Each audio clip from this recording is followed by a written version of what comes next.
ঘরের দরজার সামনে দাঁড়িয়ে আছি আর চোখ দিয়ে অঝরে অশ্রু পড়ছিল, কারণ রুমের ভেতরে আমার মা অসুস্থ।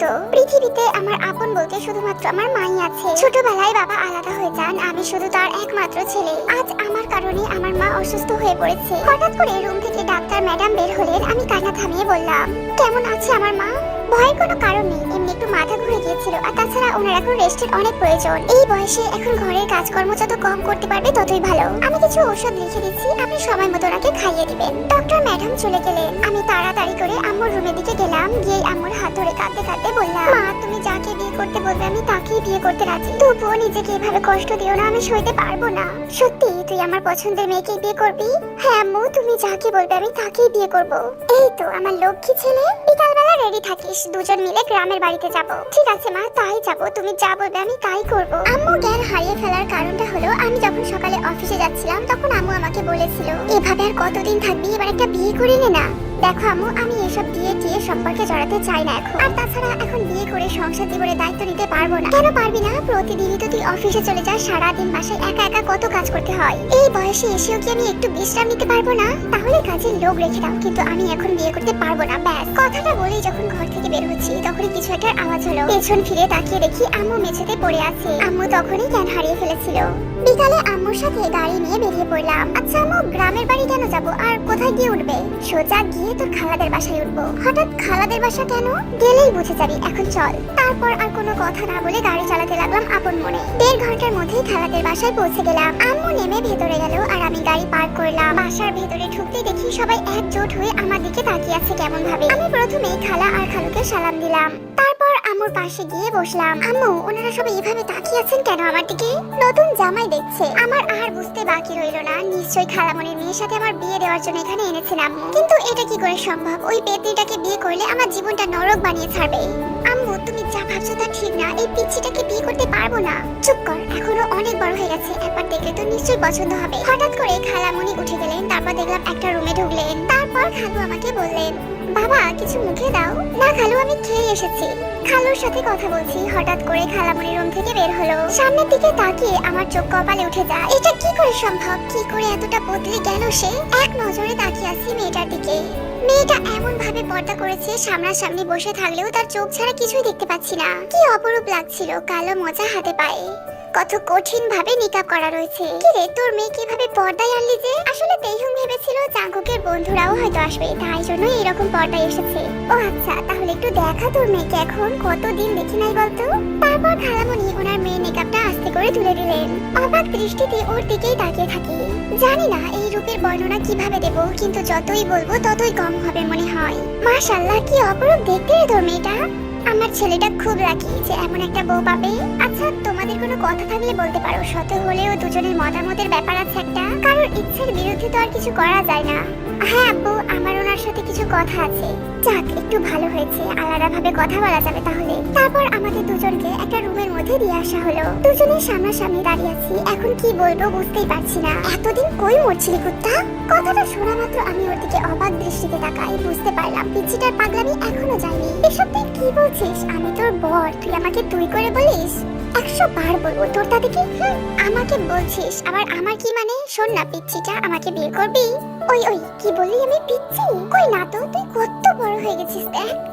ঢং, সেটা আবার কি? কিছু না। ধুর বাবা, বিয়ে করতে রাজি কিনা বল, নাহলে আমি চলে যাচ্ছি। সঙ্গে সঙ্গে তেইহুন আমার কলারটা ধরে বলে, কজনের সাথে প্রেম করেছিস সত্যি করে বল। আরে কি করছিস, ছাড় বলছি। না ছাড়বো না, আগে বল কয়টার সাথে প্রেম করেছিস? ধুর বাবা, কারোর সাথে প্রেম করি নাই রে। সাথে সাথে আমাকে জড়িয়ে ধরলো, খুব শক্ত করে ধরেছে, নড়তেও পারছি না। হঠাৎ এমন করছে কেন কে জানে। একটু পর দেখি আমার বুকের ভেতর গিল মারতে শুরু করলো।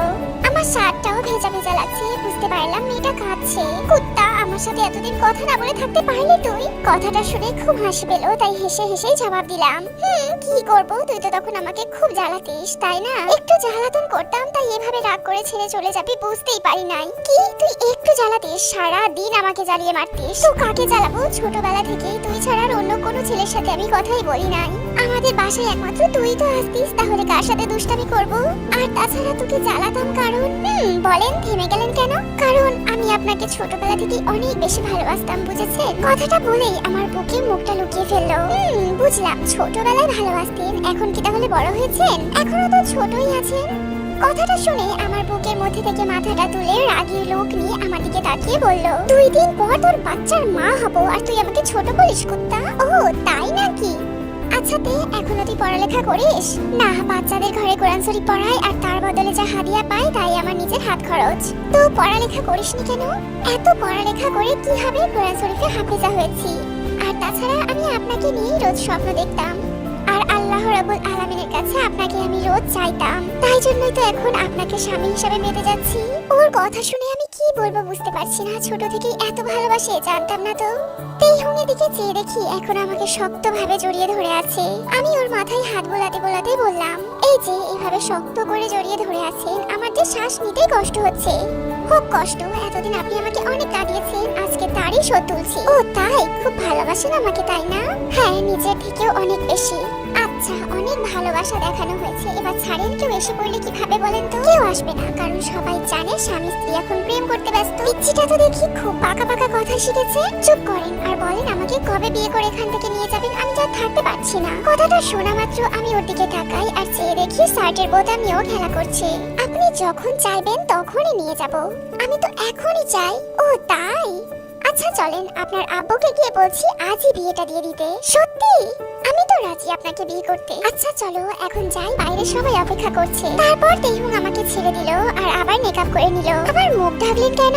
বাইরে তো পাশের বাসার অনেক লোকেরা আছে, তাই আমি চাই না আমার মুখ ওরা দেখুক। তখন মেকআপটা শুধুমাত্র আন্টির কথাতেই তুলেছিলাম, না হলে কখনোই তুলতাম না, কারণ আমার সবটা সৌন্দর্য দেখার অধিকার একমাত্র আপনার আছে। কথাটা শুনেই মনের অজান্তে আপনার মুখের কোণে একটা হাসি ফুটে উঠলো। কি বলবো বুঝতে পারছিলাম না, তাই একটু হাসি দিয়ে দুজনে হাঁটা শুরু করলাম। পিচ্চিটা ওর মায়ের পাশে বসেছে আর আমি আমার মায়ের পাশে। কেমন লাগলো পিচ্চিটাকে? দারুণ। আর ও নাকি আমাকে আগে থেকেই ভালোবাসে। আমি জানি তো, এই পিচ্চিটাকে আমি আমার বৌমা করে নিয়ে যেতে চাই, যাতে তোর মতো গরুকে টাইট করতে পারে। আমি আর কিছু বললাম না, শুধু আমি তাকিয়ে একটু হাসি দিলাম। তো ভাই সাহেব, তাহলে এখন বিয়ের দিনটা পাকা করা যায়? হ্যাঁ নিশ্চয়ই, শুভ কাজে দেরি কিসের? তারপর আম্মু ওনাদের সাথে বিয়ের দিন তারিখ ঠিক করলো। সব শেষে সবাই মিলে মিষ্টি মুখ করছিল, সামনের শুক্রবারেই বিয়ে। এরই মধ্যে আরেকটি বরখা পরা মেয়ে এসে তেইহুকে আপু বলে জড়িয়ে ধরলো। বুঝলাম সেটা হলো আয়ু। আমার খালামণির 2 মেয়ে, এক হলো তেইহুং আর এক হলো আয়ু। আমি যখন শেষবার এখানে এসেছিলাম তখন আয়ুর বয়স ছিল 4 বছর। সে তার আপুর কানে কানে কি জানি জিজ্ঞাসা করলো। তারপর দেখি মিষ্টির থালা নিয়ে আমার দিকেই আসছে। আমি তো অবাক হয়ে তাকিয়ে আছি। আমার সামনে এসে মিষ্টিটা নিয়ে আমার মুখে পুরে দিল। কংগ্রাচুলেশন দুলা ভাই। থ্যাঙ্কস। তুমি আয়ু তাই না? জি, চিনতে পেরেছেন তাহলে? অনেক বড় হয়ে গেছো দেখছি। বড় তো হবই, সারা জীবন কি আর পিচ্চি থাকবো নাকি? না না, তা হবে কেন, 2 দিন পর তো পিচ্চির মা হয়ে যাবে। যা দুলা ভাই, কি যে বলেন না। থাক, আর শরম পেতে হবে না। কিসে বড় তুমি? আমি নাইনে পড়ি। তারপর আরো অনেক কথাবার্তা বলার পর খেতে বসা হলো। আমার হবু বউকে আমার পাশেই বসানো হয়েছে।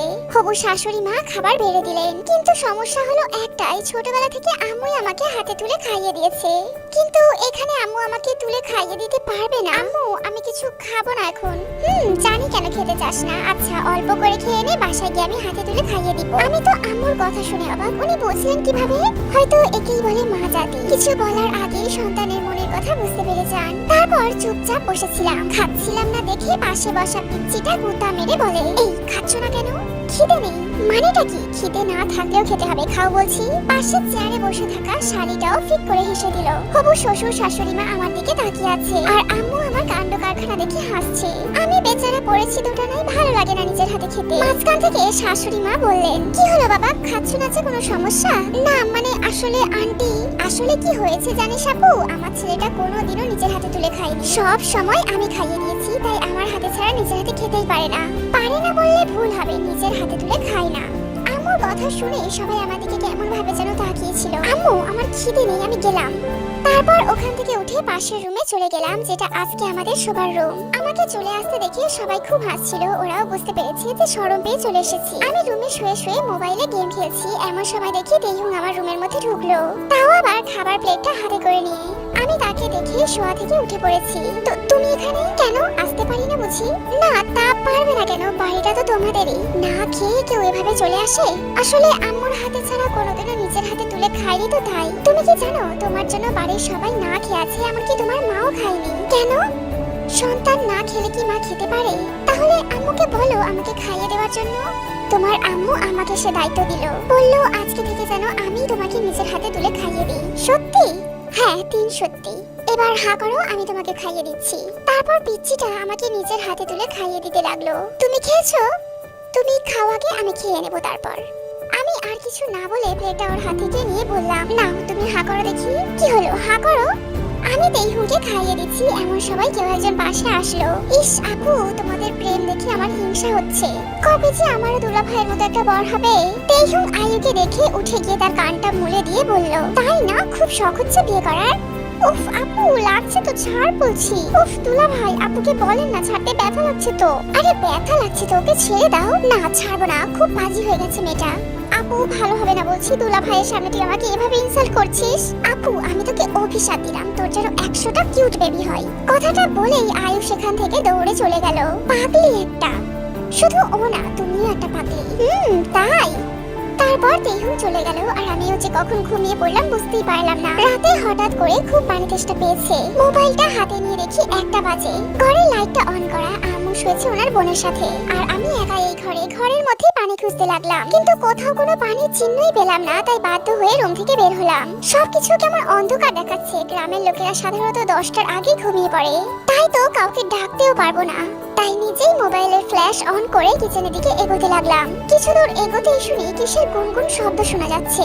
চারিপাশ নীরব, তাই ছোট ছোট শব্দগুলো স্পষ্টভাবে শোনা যাচ্ছে, কিন্তু কিসের আর কোথা থেকে আসছে বুঝতে পারছি না। কিছুটা ঘাবড়ে গেলাম, মাথা বেয়ে ঘাম ঝরতে লাগলো। আর একটু সামনে গেলাম, গিয়ে শব্দটা আরো স্পষ্ট হয়ে গেল। ধীরে ধীরে কিচেনের পাশের রুমটার সামনে এসে থমকে গেলাম।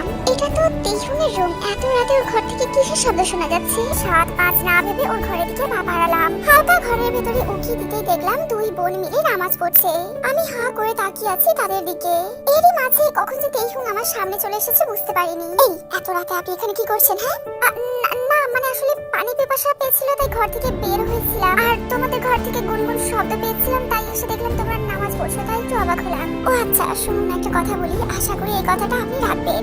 হ্যাঁ বলো, অবশ্যই রাখবো। আমাদের বিয়ের তো আর মাত্র 2 দিন বাকি আছে, তাই আপনাকে এই 2 দিন আমার থেকে দূরে দূরে থাকতে হবে। আমার সাথে কোনো কথা বলতে পারবেন না। কেন? দেখুন, প্রথম যেদিন আমি আপনাকে জড়িয়ে ধরেছিলাম সেদিন আমি পাপে লিপ্ত হয়েছিলাম। আমি আপনার সাথে কথা বলেছি, জড়িয়ে ধরেছি। আসলে সেদিন আমি আবেগটাকে সামলাতে পারিনি। এত দিনের ভালোবাসার মানুষটাকে কাছে পেয়ে জড়িয়ে না ধরে থাকতেই পারিনি। কিন্তু সেদিন আবেগ কেটে যাওয়ার পর বুঝতে পেরেছি কাজটা করা ঠিক হয়নি। এইহ কথাগুলো বলে চুপ করে রইলো, মাথা নিচু করে দাঁড়িয়েছিল। তুমি যা বলবে আমি তাই করব। কথাটা বলেই চলে আসতে চাইলাম, তখন সে আবারও ডাক দিল। শুনুন, পেছনে মুখ ঘুরে দাঁড়িয়েছি, কিন্তু তার দিকে তাকাইনি। হ্যাঁ বলো। আর একটা কথা ছিল, রাখবেন? হ্যাঁ বলো না। আমাদের বিয়েটা ঘরোয়া ভাবে হলেই খুব খুশি হতাম। না মানে কোনো অনুষ্ঠান বা গায়ে হলুদ করানোর দরকার নেই। আমি বউ সেজে আপনার পাশে বসে থাকবো, হাজার মানুষ আমার রূপ দেখবে, সৌন্দর্য দেখবে, আর ছবিও তুলবে। সেগুলো আমি একদমই চাই না। তুমি যেমনটা চাইবে ঠিক তেমনটাই হবে তেইহু।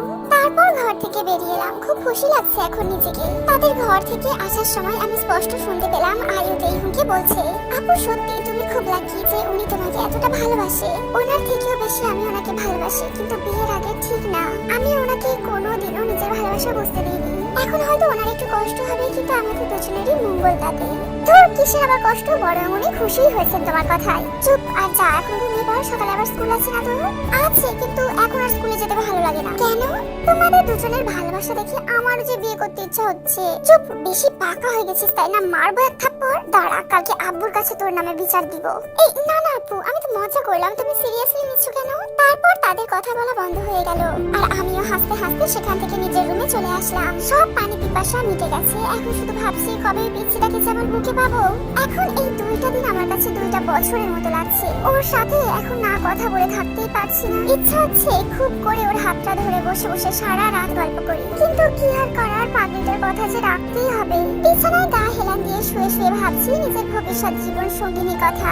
এখন হয়তো সে ঘুমাচ্ছে, খুব ইচ্ছা করছে ওর ঘুমন্ত মুখটা দেখার। জেগে থাকলে এতটাই মায়াবী লাগে, প্রতিবারই ওর প্রেমে পড়ে যায়। আর রেগে গেলে তো কথাই নাই, গালগুলো লাল টমেটোর মতো হয়ে থাকে। এক কথায় বলে বোঝাতে পারবো না কি অপরূপ লাগে তখন। এইসব ভাবতে ভাবতে কখন যে ঘুমের দেশে হারিয়ে গেলাম বুঝতে পারলাম না। হঠাৎ আম্মুর গলার আওয়াজ শুনে ঘুম ভেঙে গেল। বুঝতে বাকি রইল না যে সকাল হয়ে গেছে। মরার মতো ঘুমাস নাকি? এত ডাকছে শুনতে পাচ্ছিস না? ওর বলছি হবু শ্বশুর বাড়িতে এসে ঘুমাস, লোকে কি বলবি? আমি উঠে বসলাম আর আম্মুর হাত ধরে আমার পাশে বসালাম আর বললাম, আম্মু তোমার সাথে আমার কিছু কথা ছিল। আমি সব জানি, আর কিছু বলতে হবে না আমাকে। মানে তুমি কি করে জানলে আম্মু? তেহুং আমাকে সবকিছু বলেছে। আর আমি এটাও জানি তোকে ওর থেকে বেশি আর কেউ ভালোবাসতে পারবে না। আমি কিছু বললাম না, চুপ করে রইলাম। খুব সুখী মনে হচ্ছে নিজেকে, মনে হয় জীবনটা এখন পূর্ণতা পেয়েছে। আচ্ছা শোন, তুই শহরে যা আর বৌমার জন্য কিছু গয়নাগাটি কিনে নিয়ে আয়। ঠিক আছে আম্মু। উঠে ফ্রেশ হয়ে খাওয়া দাওয়া করে সকলের কাছ থেকে বিদায় নিয়ে চলে গেলাম শহরে। এখন আপন মনে গাড়ি চালাচ্ছি, তবুও বারবার পিচ্ছিটার কথাই মনে পড়ছে। দুটো দিন ওকে না দেখে থাকতে পারাটা আমার কাছে এখন পাহাড় সমান কষ্টের মতো হচ্ছে। হঠাৎ করে পকেটে রাখা ফোনটা টুং করে বেজে উঠলো। আম্মু তো কোনোদিনও মেসেজ দেয় না, ডাইরেক্টলি ফোন দেয়। আর কিছু না ভেবে গাড়িটা সাইডে দাঁড় করালাম। যেন খুশিতে নাচতে ইচ্ছা করছে, কারণ পিচ্ছিটাই মেসেজ দিয়েছে, সাবধানে যাবেন, একদম গাড়ি জোরে চালাবেন না, ঠিক সময় মতো খেয়ে নেবেন। আপনার জন্য আমিও কিন্তু না খেয়ে বসে থাকবো। আমি যতক্ষণ না জানতে পারছি আপনি খেয়েছেন ততক্ষণ কিন্তু আমি খাবো না। আর হ্যাঁ, রাস্তায় মেয়েদের দিকে একদম তাকাবেন না, তাহলে আপনাকে আর বিয়ে করবো না, কারণ আমি চাই না আমার ভালোবাসার ভাগ কাউকে দিতে। নিজের খেয়াল রাখবেন। আল্লাহ হাফিজ। মেসেজটা পড়ে দু চোখের কোণে জল জমে গেল। এত সুখ কপালে শোবে তো সত্যি একটা পাগলি। মেসেজের রিপ্লাই দিতে গিয়ে ভাবলাম রিপ্লাই দেওয়াটা কি ঠিক হবে? চিন্তায় পড়ে গেলাম। ও তো বলেছিল কোনো কথা না বলতে। ভাবছি কি করা যায়, এমন সময় মাথায় একটা বুদ্ধি এলো। এর জন্য ওকে একটা গিফট দিব, তবে সেটা বাসর রাতে। বলেই গাড়িটা স্টার্ট দিলাম। প্রথমে ঢাকায় এসে আমাদের অফিসে চলে গেলাম। একটু রেস্ট নিলাম। ঘড়ির দিকে তাকিয়ে দেখি প্রায় 12টা বেজে গেছে। আজ বাদে কাল আমার বিয়ে, অথচ কাউকে ইনভাইট করা হয়নি। কেউ জানে না যে আমার বিয়েটা ঠিক হয়েছে। যদি পিচ্ছিটা মানা না করতো তাহলে হয়তো এতক্ষণে সবাই জেনে যেত। যাই হোক, সেসব নিয়ে ভাবছি না। রাতের মধ্যে আবারও গ্রামের বাড়িতে ফিরতে হবে, কিন্তু ওদের বাসায় যাওয়া যাবে না, নিজেদের বাসায় গিয়ে উঠতে হবে। আর সেখানে একটা রাত একাই কাটাতে হবে। অফিস থেকে ম্যানেজার সাহেবকে সব কাজকর্ম বুঝিয়ে দিয়ে আমি বেরিয়ে পড়লাম শপিং এ যাওয়ার উদ্দেশ্যে। প্রথমে কাপড়ের শপে ঢুকলাম। খুব সুন্দর সুন্দর শাড়ি দেখতে পাচ্ছিলাম। শুনেছি মেয়েরা নাকি নীল রং খুব বেশি পছন্দ করে, তাই খুব সুন্দর দেখে একটা নীল রঙের শাড়ি কিনলাম। জানি না ওর পছন্দ হবে কিনা, তবে আমার বেশ ভালো লেগেছে। তারপর আরো কিছু কেনাকাটা করলাম। আম্মুর কথা মতো কিছু সোনার গয়নাও কিনলাম। কেনাকাটা শেষ করে শপিং মল থেকে বেরিয়ে পড়লাম। ঘড়ির দিকে তাকাতেই চোখ কপালে উঠে গেল। শপিং করতে করতে কখন যে 2টা বেজে গেল বুঝতেই পারলাম না। এখন হয়তো মা জননীও খায়নি, কারণ আমি না খেলে যে উনি খান না। তাই প্রথমে গিয়ে একটা রেস্টুরেন্টে প্রবেশ করলাম। খাবার অর্ডার দিতেই ফোনটা বেজে উঠলো। বুঝতে পারলাম এটা আম্মু ছাড়া কেউই কল করেনি। হ্যালো, কি রে বাবা, কিছু খেয়েছিস? এই তো আম্মু, মাত্র খেয়ে বসলাম, তুমি খেয়ে নাও। আচ্ছা তুই খেয়ে নিস আর সাবধানে আসিস কিন্তু। ঠিক আছে আম্মু, কিন্তু তোমার কি মনে নেই আমি তোমার হাতে ছাড়া খেতে পারি না? আজকে দিনটা খেয়ে নে বাবা, কালকে থেকে আবারও হাতে তুলে খাইয়ে দিব। আম্মু, ও খেয়েছে?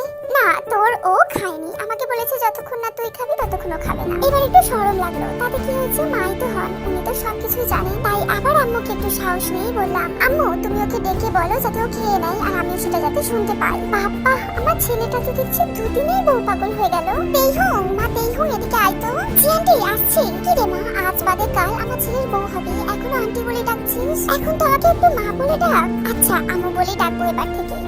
এখন যা, গিয়ে খেয়ে নে। না মানে আম্মু, উনি খেয়েছেন? হ্যাঁ উনি খেয়েছেন। এবার যা, তুই খেয়ে নে তো, দুপুর গড়িয়ে বিকেল হতে চললো। উনি এখন কোথায়? উনি ঠিক মতো শহরে পৌঁছেছেন তো?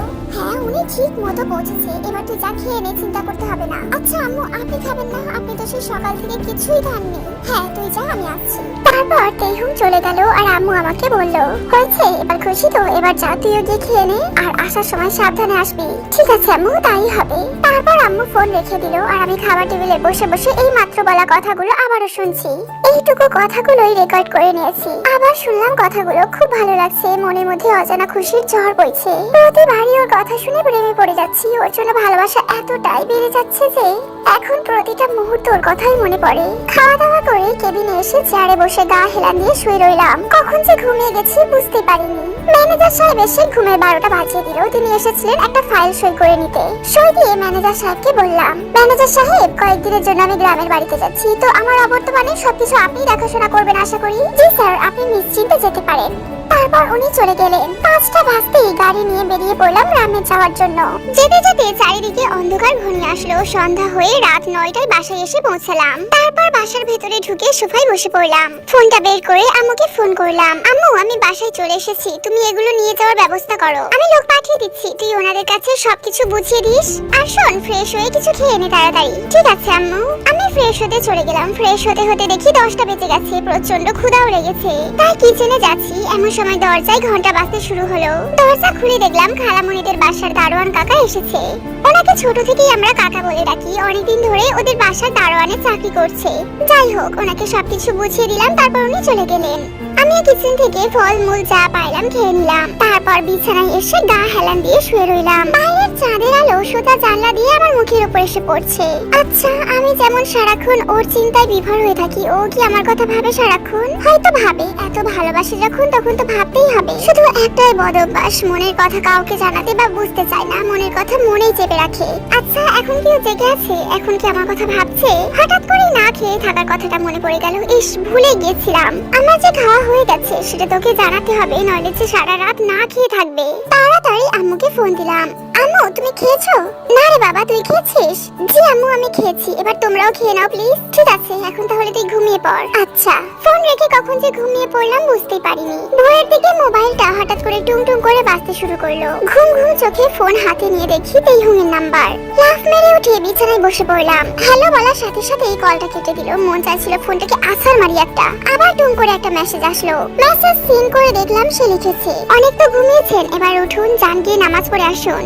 আজ থেকে প্রতিদিন 5 ওয়াক্ত নামাজ পড়বেন, না হলে বিয়ে করবো না বলে দিলাম। আর একদম শেষের মেসেজটা ছিল, ওই আপনি কল রিসিভ করলেন কেন? আমি আপনাকে ফোন দিয়েছি জাগানোর জন্য, কথা বলার জন্য নয়। যান গিয়ে নামাজ পড়ে আসুন। আর নামাজ পড়ে এসে ঘুমাবেন না, একটু হাঁটাহাঁটি করবেন, শরীরের ক্লান্তি দূর হবে। আর নাস্তা করে নেবেন। আল্লাহ হাফেজ। মেসেজগুলো পড়তেই হাসতে হাসতে পেট ব্যথা হয়ে গেল। মনে হয় পিচ্চিটা জেনে গেছে যে আমি ওর প্রতি দুর্বল হয়ে গেছি, তাই তো বারবার এটা করেন ওটা করেন, না হলে বিয়ে করবো না বলে থ্রেট দেয়। সে যাকে যা বলেছে ভালোর জন্যই বলেছে।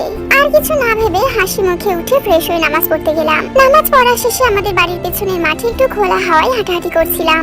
এমন সময় হঠাৎ করে কেউ একজন পেছন থেকে সালাম দিল।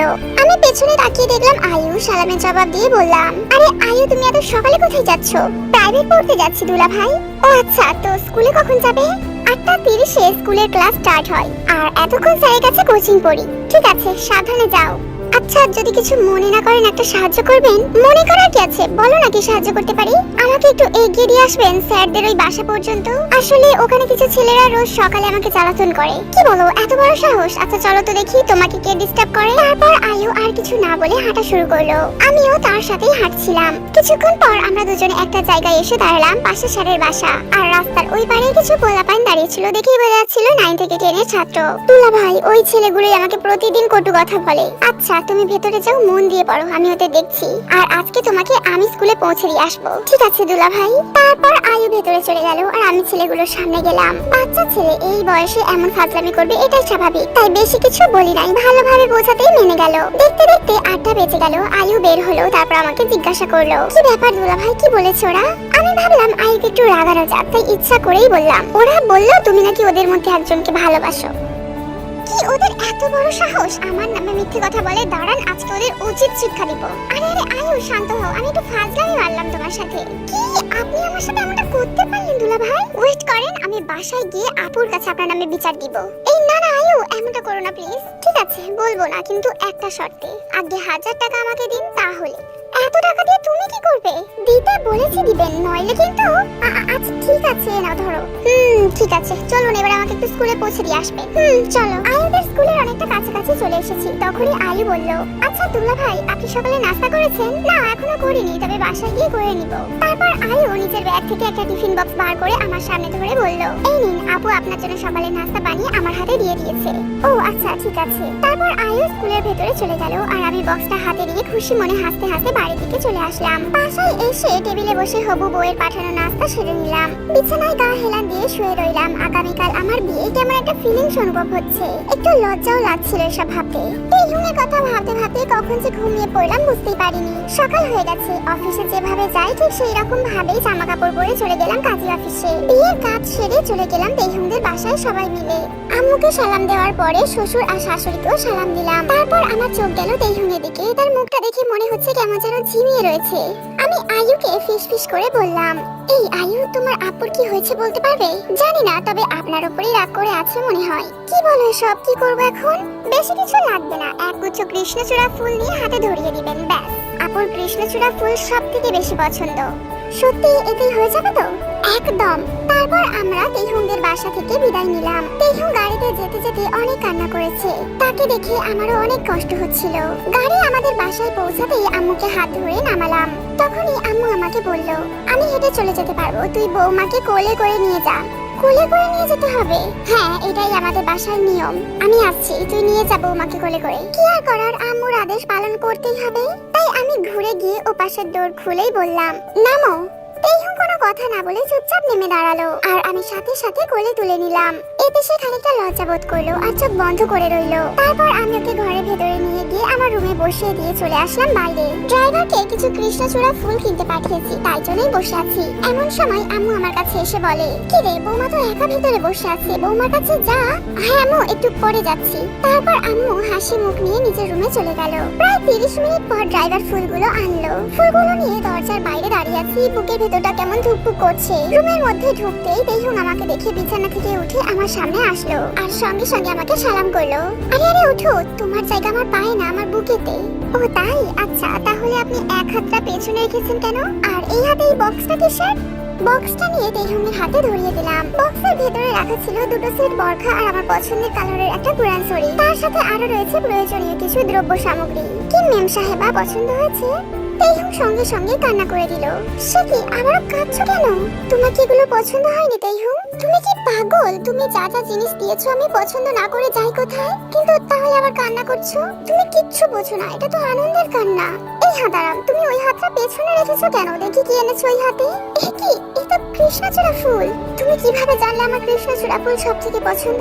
তোমার বোন বলেছে। আচ্ছা দাও, এগুলো আমি রেখে দিচ্ছি, আর তুমি গিয়ে অজু করে আসো, যাও। অজু করে আসলাম, তারপর দুজনে একসাথে নামাজ পড়ে নিলাম। নামাজ পড়ার শেষে আমাকে সে বলল, এই শোনো, আমি তোমার উপর অনেক রাগ করেছি, তুমি আমার সাথে একদম কথা বলবে না। ও মা, আবার রাগ করেছো কেন? এমনি আমার অনেক রাগ হচ্ছে। ফুল তো এনে দিলাম, আর কি দিতে হবে বলো? এই, তুমি কি আমাকে লোভী ভাবো যে কোনো জিনিস দিলেই আমার রাগ ভাঙবে? হ্যাঁ তাই তো। কি বললে? কই কিছু না তো। চুপ, যাও, তোমার সাথে কথা নাই আমার। কেন, কি করতে হবে বলো? তখন আমাকে ওভাবে কোলে তুলে আনলে কেন বলো, আমার অনুমতি ছাড়া? আহা, ওটা যে আম্মুর আদেশ ছিল।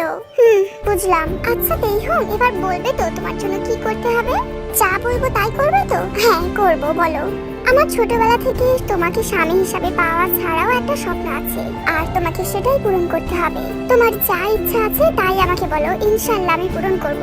না মানে, কথাটা বলতে লজ্জা লাগছে, আসো কানে কানে বলবো। কি এমন কথা যে কানে কানে বলতে হবে? আহা, তোমাকে কাছে আসতে বলছি তো। আচ্ছা এসেছি, বলো। না মানে, আসলে আসলে আমার না একটা বাবু চাই তোমার কাছে। বলেই আমার বুকে মুখটা লুকিয়ে ফেললো। ইস, আমার বউটা আমার কাছে বাবু চাই, আর আমি কি না দিয়ে থাকতে পারি?